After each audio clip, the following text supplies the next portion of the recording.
Est-ce que l'attaque des Bleus est surcotée? Et franchement, rien que pour avoir posé cette question, je pense que je vais être pendu pour haute trahison, ou plutôt, question de respecter les traditions françaises, je vais être guillotiné. Salut tout le monde, c'est TMF, et évidemment l'idée de cette vidéo, c'est pas de dire qu'on a une attaque claquée au sol, déjà parce que ce serait pas très intéressant comme opinion, et puis surtout parce que c'est pas quelque chose que je pense, très loin de là. Il y a énormément de joueurs offensifs que j'adore en équipe de France, mais force est de constater qu'entre la théorie et la pratique, je trouve qu'il y a un écart assez abyssal avec nos bleus et c'est ça que je trouve intéressant à décrypter.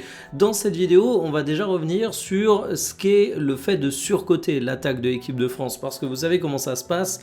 Le surcotage, c'est quelque chose qui est finalement assez dur à vérifier parce que ça part d'un sentiment sur l'opinion générale et à l'heure des réseaux sociaux où on est tous enfermés dans notre bulle, finalement l'opinion générale, on peut en avoir une opinion totalement biaisé, on peut en avoir une vision totalement tronquée et c'est ce que je vais essayer d'apporter en commençant cette vidéo, c'est la vision que j'ai de l'opinion générale, quitte à ce qu'elle soit fausse, mais au moins vous saurez d'où je pars en termes de réflexion. Ensuite, on va essayer d'évaluer un petit peu l'attaque de l'équipe de France sur la partie théorique. Je préfère le dire tout de suite, là on va dérouler le tapis rouge au bleu parce que ça va être exceptionnel, mais vous l'avez deviné, la suite c'est la pratique et c'est peut-être là qu'on aura des limites qui seront assez importante, j'allais dire préoccupante, mais le terme il est bien trop fort et justement sur le sujet des préoccupations ou non, on en parlera dans la dernière partie de la vidéo où on fera un petit peu de projection. Il y aura une partie sponsorisée par Winamax où je vous donnerai mon pronostic pour la prochaine rencontre de l'équipe de France, la première de la Coupe du Monde. Comme d'habitude, vous avez le lien en description, le code promo TMF10, ça vous donne 10 € en free bet quand vous l'entrez à votre inscription et en plus de ça, votre premier pari est remboursé jusqu'à 100 € s'il est perdant en cash et il y aura un jeu concours. Et tout ça, ce sera l'occasion de se dire, ok, comment on peut trouver des solutions pour l'attaque de l'équipe de France, et vu que c'est pas nous qui allons les mettre en place, qu'est-ce que peut potentiellement faire Didier Deschamps, qu'est-ce qu'il ne fera pas par rapport à sa philosophie de jeu, c'est quoi le scénario où on s'en tire bien, c'est quoi le scénario où on s'en tire avec plus de difficultés, voire où on s'en tire pas du tout. Bref, un vaste sujet qui va permettre de bien commencer les 1001 vidéos qu'on va faire sur l'équipe de France durant cette Coupe du Monde 2026, du moins je l'espère, ça veut dire qu'on irait loin. Bref, installez-vous confortablement et bienvenue pour cette nouvelle vidéo Talk My Football, à l'introduction bien trop longue.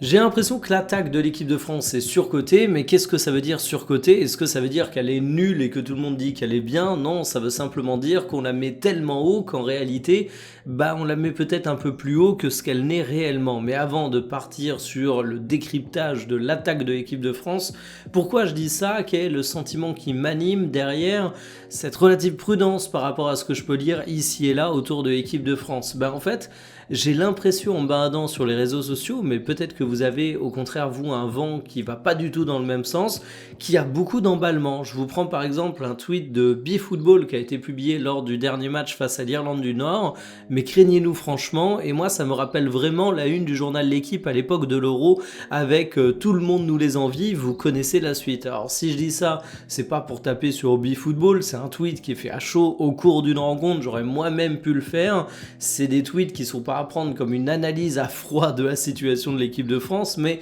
si je vous le montre, c'est parce que BeFootball, c'est quand même un compte qui compte dans le domaine footballistique, extrêmement suivi. Vous avez vu qu'il y avait beaucoup de retweets, beaucoup de likes, bref, ça représente la vision de pas mal de personnes. Or, je suis en train de me dire, oui, évidemment, l'équipe de France fait favori, fait statut de favori, fait partie des favoris pour la Coupe du Monde 2026. Évidemment, l'attaque est un de nos grands points forts, mais il s'agirait de doser un petit peu, et je vais pas partir dans les procès qu'on peut faire aux joueurs. Il y a eu une micro-polémique par exemple sur les propos de Cherki et sur les ambitions qu'il affichait pour la Coupe du Monde.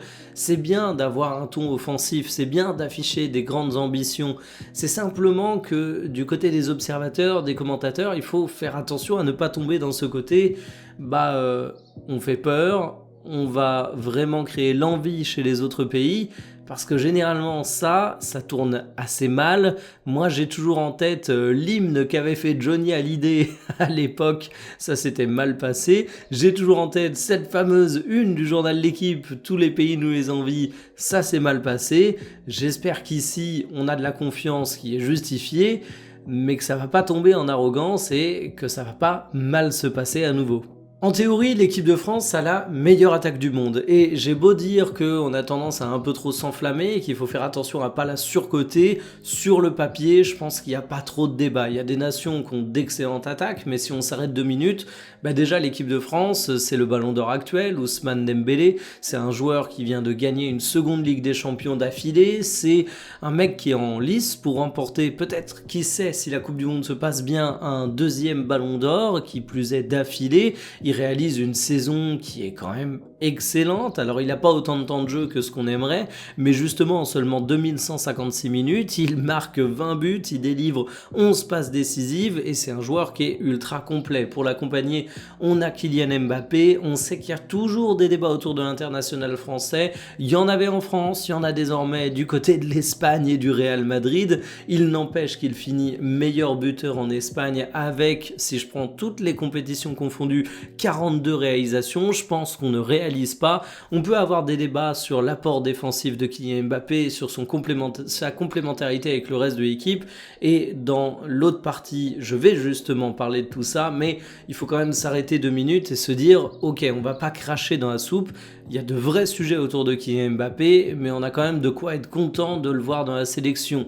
On a déjà 2 monstres, on peut ajouter Michael Olise, il a évidemment fait sensation face à l'Irlande du Nord, mais ce serait grotesque de résumer son potentiel à ça, tant il prouve depuis déjà pas mal de temps 2 saisons absolument magistrales du côté du Bayern Munich, aussi bien en Champions League que du côté de la Bundesliga. Cette saison, c'est la saison des stats les plus folles, avec 22 buts, 26 passes décisives, il est ultra complet, il est intelligent, il est finisseur, c'est un grand déséquilibrateur, il est au top de sa forme, en équipe de France il brille où qu'on le mette. Je peux ajouter à ça, 4e élément, Désiré Doué. Elle est loin l'époque où Désiré Doué était simplement une promesse du football mondial, alors ça l'est toujours, mais c'est également un joueur du présent.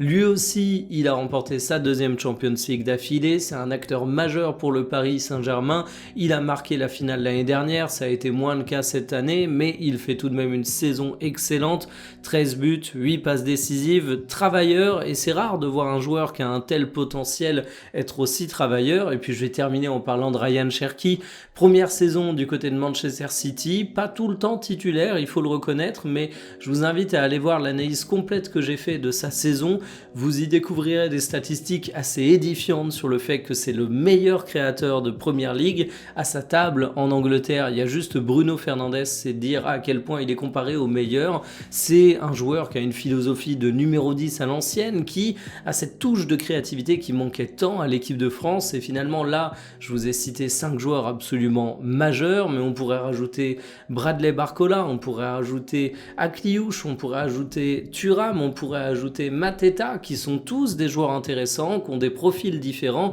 et ça nous montre qu'en équipe de France, on a petit 1 des stars, petit 2 des titulaires absolument excellents, et petit 3 un banc de qualité avec en plus des profils différents. Bref, sur le papier, il n'y a vraiment pas à débattre. C'est pas parce que je suis français que je dis ça, au contraire, ça m'amènerait plus de prudence qu'autre chose, mais on est la meilleure attaque théorique du monde, là-dessus, on a le droit de le dire. Si la France est la meilleure attaque sur le papier, la meilleure attaque théorique du monde, on peut pas vraiment en dire autant dans les faits, parce que finalement, le grand débat, c'est est-ce que les meilleurs attaquants font la meilleure attaque? Est-ce que les meilleurs joueurs font la meilleure équipe? Et ça, on a appris à travers l'histoire du football que non, tu peux avoir les meilleures individualités et pas forcément la meilleure production collective. Et là où ça me fait un petit peu, entre guillemets, peur pour l'équipe de France, sans être alarmiste, c'est que on a quand même des signes d'individualité qui sont pas au top dans le collectif. Je vous prends par exemple un Ousmane Dembélé. Alors déjà, le Ousmane Dembélé du Paris Saint-Germain qu'on voit depuis 1 an et demi, personnellement, je l'ai jamais vu en équipe de France. J'attends toujours 2 matchs d'affilée où il arrive à afficher son niveau incroyable, mais cette fois avec la tunique des Bleus. Mais ça s'explique par le fait qu'il joue pas dans la même équipe. Le PSG de Luis Enrique, il a attiré la sympathie sur Paris parce que c'est une équipe qui joue de manière relativement agréable, de manière relativement atypique aussi. Et tu retrouveras jamais une équipe de France qui jouera comme le Paris Saint-Germain.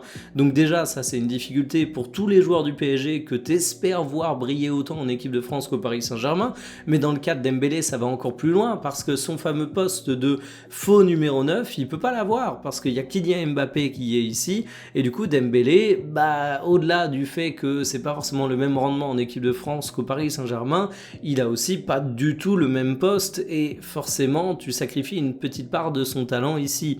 Kylian Mbappé, en fait, c'est un joueur qui lui est bien mis à sa position, mais qui va entraîner des contraintes tactiques absolument majeures pour l'équipe. Et si sa capacité à marquer des buts n'amène pas de débat, selon moi, sur le fait que c'est un joueur qui a un talent absolument monstrueux, quand tu commences à regarder le plan d'ensemble, quand tu commences à prendre un petit peu de distance, je peux même comprendre la position de certaines personnes qui disent que l'équipe de France pourrait se passer de Kylian Mbappé, ce qui semble absolument aberrant par rapport à son talent individuel, mais ce qui collectivement peut faire sens. De toute façon, j'ai même pas envie de rentrer dans ce débat, parce qu'on sait que Didier Deschamps ne se passera pas de Kylian Mbappé, c'est lui qui a le brassard de capitaine.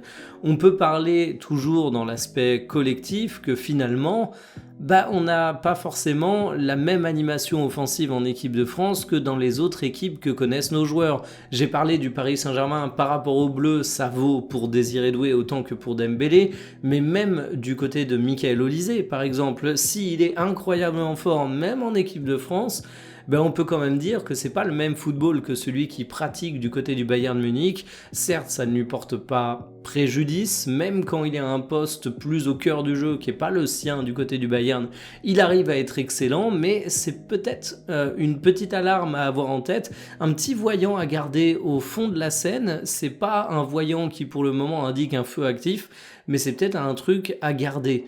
Et puis, il y a un autre point, c'est qu'en fait, on a beaucoup de talent du côté de l'équipe de France, mais que avoir beaucoup de talent, c'est pas forcément le truc le mieux au monde. Je m'explique, je préférerais avoir un top attaquant de moins, mais un top milieu de terrain de plus ou un top latéral de plus. Au bout d'un moment, oui, on a un mec comme Akliouche sur le banc qui est vraiment un joueur intéressant, qui peut vraiment apporter à la sélection, et quand tu vois sa place dans la hiérarchie de l'équipe de France, tu peux dire qu'on a un réservoir offensif absolument formidable. Mais au bout d'un moment, que ton 14e attaquant dans la hiérarchie, évidemment j'exagère, mais vous avez l'idée, ce soit Akliouche ou ce soit Jean-Paul Dubois-Papin qui met pas un pied devant l'autre, ça changera pas grand chose parce que de toute façon il aura 2 minutes de jeu dans la compétition. Donc évidemment c'est pas quelque chose qui est déterminant sur ton parcours. Et je dis 2 minutes de jeu, il y a même des attaquants qui vont avoir un impact qui sera nul, même avec ces 2 minutes de jeu. Donc finalement, oui, on peut se toucher autant qu'on veut sur le fait qu'on ait 4 millions de très bons attaquants, mais ce qui compte, c'est est-ce que tes 4 titulaires, suivant le système que va choisir Didier Deschamps, ils sont capables d'être réguliers et toujours au niveau. Et en fait, on a du talent pur de manière absolument exceptionnelle en équipe de France, mais j'ai pas l'impression que pour le moment ça se matérialise de façon exceptionnelle. Les 2 derniers matchs amicaux nous ont rappelé ça. Alors oui, on met 3 buts à l'Irlande du Nord, mais Kylian Mbappé n'est pas d'une efficacité impressionnante, et tu te dis que Kylian Mbappé il prend tellement de place dans cette équipe que s'il fait une mauvaise Coupe du Monde, j'ai du mal à croire que l'équipe de France pourra être bonne tant il va influencer nos résultats, pour le meilleur comme pour le pire.